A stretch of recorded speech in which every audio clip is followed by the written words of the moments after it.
Hey, I want to continue sharing with you some of these stories and experiences where I learned so much from the Holy Spirit, working with Him out, praying with people and things like that.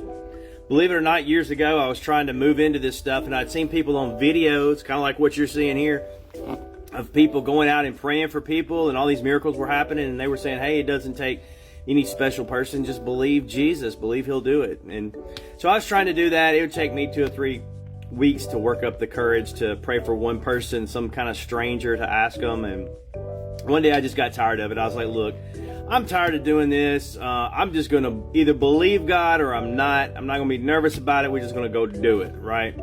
Like, just forget everything. So there's this lady that's handing out the samples, and the food samples at a Walmart.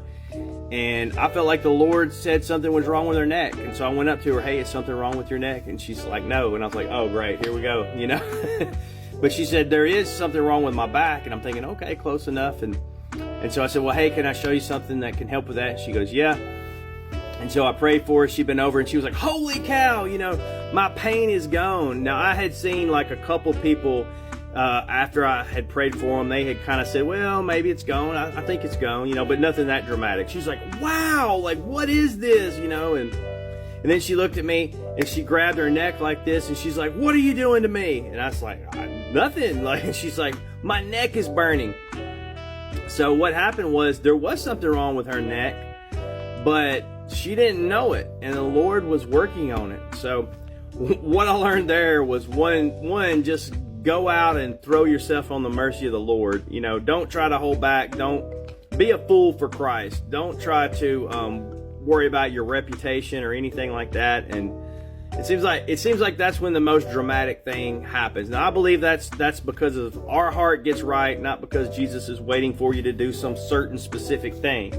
But I think that just puts us in the right place. And number 2, a lot of times if you're having words of knowledge about things, sometimes I find out people have come back to me and said, well, you know what, that was true. I just didn't want to admit it, or I was too embarrassed. But in this case, the lady, she didn't know something was wrong with her neck. So even though that was correct, if you had stopped halfway and didn't have faith in God, if you'd said, oh, well, shoot, I guess I was wrong, that the whole miracle, the whole thing wouldn't have happened there. So just keep believing God, just keep going forward. Sometimes people don't know. There's words from God that can't be confirmed until maybe later on. So don't believe everything that you see and hear. Believe the voice of God. Hope that helped. God bless you.